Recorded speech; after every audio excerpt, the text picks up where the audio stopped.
great to see you again. Thanks for stopping by. If it's your first time here, appreciate the support and you joining us. If it's not your first time, second, third, fourth, fifth time, really appreciate the support, you guys. Thanks so much. It's a blast engaging with you guys in the comments and really just building out the community. I made a quick video for you guys on the pros and cons to owning a C6 Corvette in 2023. So without wasting a bunch of time on intros, guys, come on, let's go.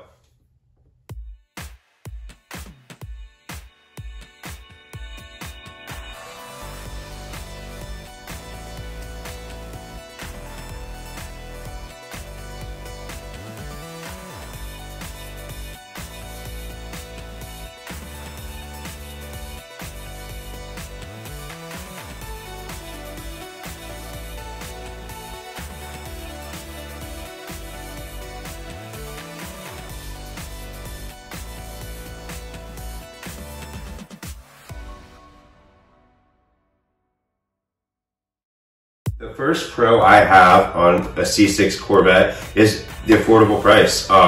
You hear that all the time out of Corvettes, the best bang for your buck sports car. You know, I'm not going to come out and say that, but at the end of the day, if you compare buying a C6 Corvette to a C8 Corvette right now, you're paying $24,000 compared to $100,000 or $80,000. The C6 Corvette, in my opinion, it's a bargain, it's a steal.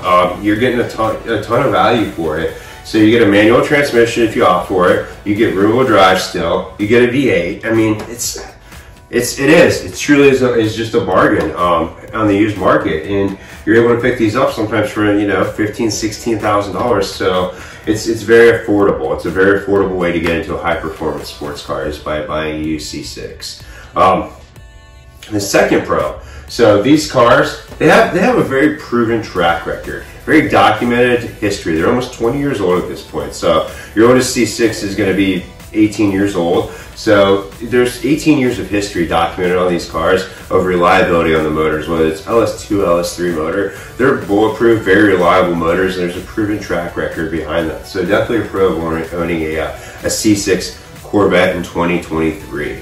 The other pro. So there's a lot of range of options on these cars, guys. You can offer a very base car like this and get a base with a 1LT trim, and then or you could opt all the way up to getting a 3LT on a ZR1. So there's just a lot of different options and ranges of options and performance for that matter. So you can get a car that heads-up display, heated seats. You can say that's not important to me. I just want to get a huge 7-liter LS7 in my car. So a lot of ranges and options on power as well as interior options on it. Definitely a pro on that.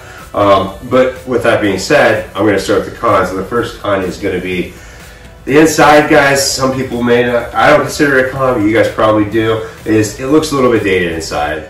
Personally, I don't like screens in my cars. I look at a screen all day. I sell software for my job, and I'm on computers all day. I stare at screens. So not having a screen in my car to me is pretty therapeutic, actually. I don't take it as a con, but the inside of this car can look a little bit dated. I know people complain about the 4-volt steering wheel in these, but I don't need anything more personally than a manual transmission, maybe some windows, a radio knob, and a steering wheel, and I'm pretty happy. So for me, the car is a little bit outdated inside technology-wise. Not a big deal as a con for me, but for some people, yeah. My second con, when you pick up a C6 Corvette, they have been around for, as I said, 18 years to your newest one's going to be about 10 years old, guys. They're going to have some miles on them sometimes. So with that being said, you just have to be aware of what comes with buying a high mileage performance sports car. You're going to probably have sort of a decrease in your performance over the duration of time. You don't know how those miles have been put on that car. If you're buying an 18-year-old car with, I don't know, what would you consider high? 180,000 miles on a Corvette, probably. You don't know how that 10,000 miles was put on that car, or how that car was driven. Was that car babied? Was it a daily driver? Was it a teenager's car? You just don't know sometimes on some of that stuff. So be careful when you're buying this high mileage cars. That would be a con, in my opinion, is a high mileage Corvette is not necessarily your best option sometimes. The third one is maintenance costs. So maintenance isn't bad on these cars. It's still going to be probably a little bit more expensive than maintaining a Toyota Camry or a Honda Accord or something like that. But at the end of the day, guys, it's a Chevy. It's not an Audi R8 or an E55 AMG or Lamborghini or anything along those lines, so it's not bad to maintain. But I would still probably put a little extra money aside for maintenance on it. If you're buying a performance sports car, you're going to have performance sports car problems. Welcome to the club. It is what it is, guys. So that's definitely going to be one of the cons to owning a performance, to owning a C6 in 2023.